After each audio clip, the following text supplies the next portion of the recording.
This is Robert Kraft, and I'm your host on SNN Network. And joining me right now is Seth Grae. He is the president and CEO of Lightbridge Corporation. It's a publicly traded company. The symbol is LTBR on NASDAQ. And you can actually see Seth give a presentation at our upcoming virtual event, the SNN Network Summer Virtual Event, happening August 17th through 19th, 2021. To register and see his presentation, go to conference.snn.network.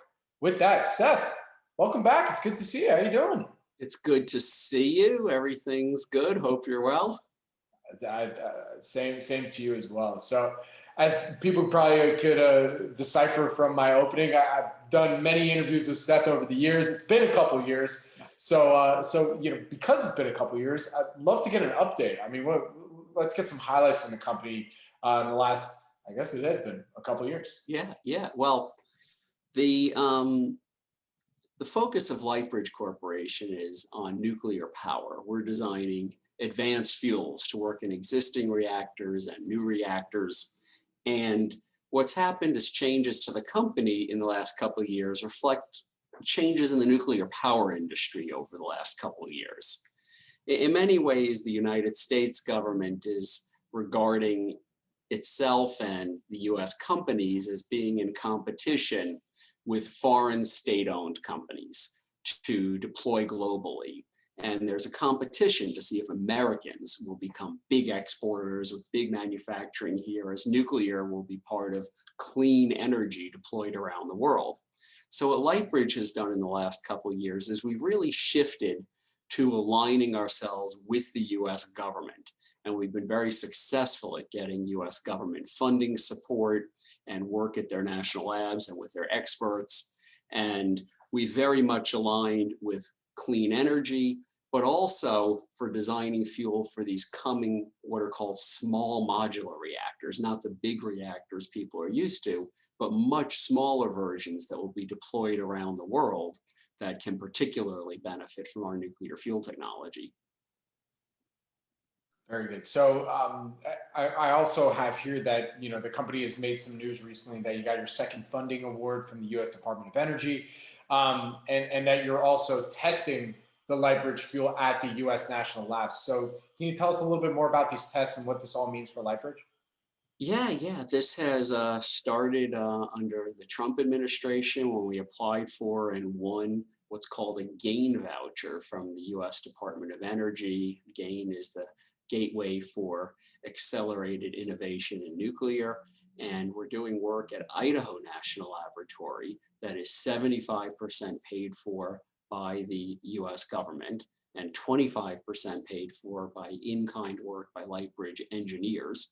And what we're doing is we're designing an experiment to actually test our fuel in the Advanced Test Reactor at Idaho National Lab, to help prove it out in that test reactor, which is the largest test reactor in the world.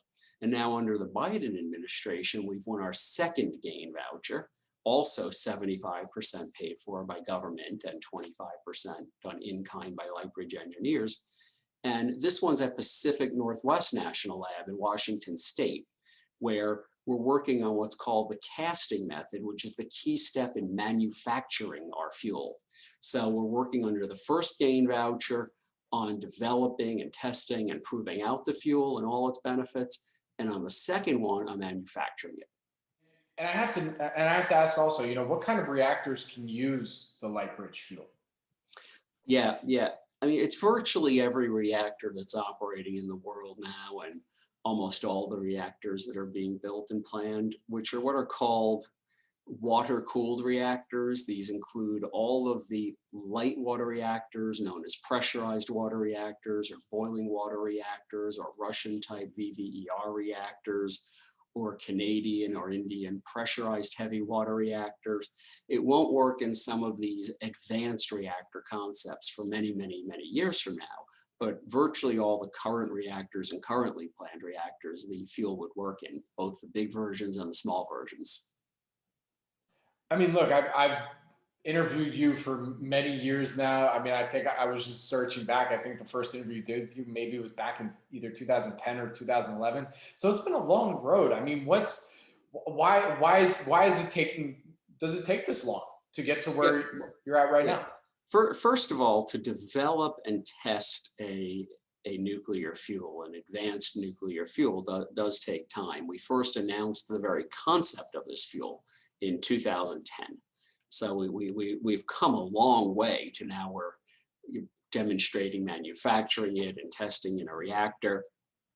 And in this intervening period, we've had events like Fukushima, collapse in natural gas prices, subsidized renewables. And after Fukushima, the reactors we were going to test in Norway and in Canada, we lost access to because those countries' governments decided to close those reactors.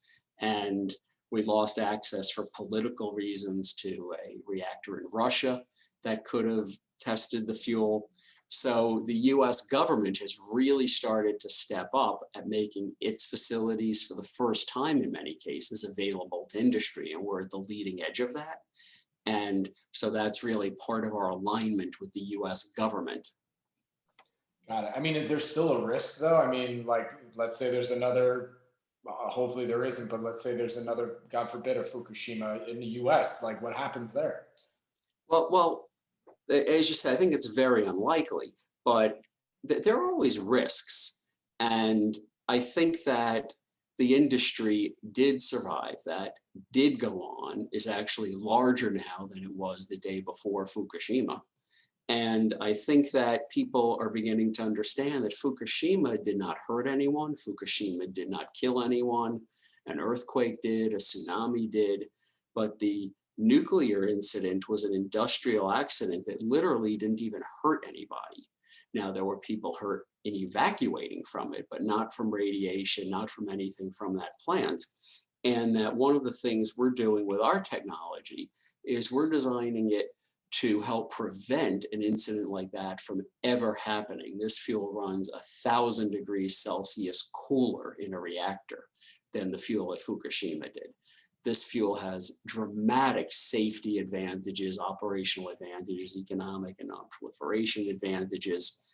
And we think that the industry really needs this better technology to help avoid incidents like that, but also to help nuclear compete to bring massive amounts of clean power to the world. And, I think this ties in directly, why is nuclear energy sometimes misconstrued as this being, a product of industrialization versus a potential source for renewable energy? Why is there this misunderstanding? Yeah, there are definitely people who claim to support renewable energy or clean energy who are anti-nuclear. And the nuclear power industry, probably could have done a much better job over the years of dealing with its own image and how it dealt with things. But right now, nuclear provides much more than half of all the clean electricity produced in the United States. It's the biggest single producer of clean electricity in the world. The world cannot meet climate goals for 2050 unless the energy mix includes a significant increase in nuclear power in the world. So I think the industry needs to prove and show with technology like Lightbridge has that it can be deployed very, very safely, that this is an extremely safe industry. I would argue that nuclear is the safest industry in the history of the United States. In the history of the US nuclear power industry, no one has ever died from nuclear power ever in this country for such a large industry that provides 20% of all the electricity in the country. And so I think that we can overcome that as an industry. I think Lightbridge in particular with our technology will be a leader in that. Very good. And then before I let you go, from what you can tell us, are there any milestones that that you'd like investors to potentially look out for from Lightbridge over the next 6 to 12 months? Yeah, sure. I'd say the first is that under this first gain voucher at Idaho National Lab, we will be finishing that up this year and releasing information that will show the much more detailed conceptual design of the fuel, and we'll enter into a contract with the government to actually then manufacture that fuel using what's called high assay, low enriched uranium that will be provided by the government. This is very exciting to people in nuclear. And the next one I'd say is that we're starting work under the second gain voucher to demonstrate the process, and the government will be working with us using depleted uranium, demonstrating these advanced manufacturing processes that we've come up with and we've patented. So I think you'll see a lot of very good milestones before the end of this year and into next year from Lightbridge. Very good. Well, Seth, with that, where can our audience go and find more information on Lightbridge Corp? Well, always contact us at ir@ltbridge.com. You can certainly see our website at ltbridge.com, but we like to hear from investors or like to talk to you, and we look forward to any contact. Very good. Seth, thank you so much for joining me today. I really do appreciate it. Good luck. Stay safe. And I look forward to our next update. Thank you. Appreciate it. Bye-bye.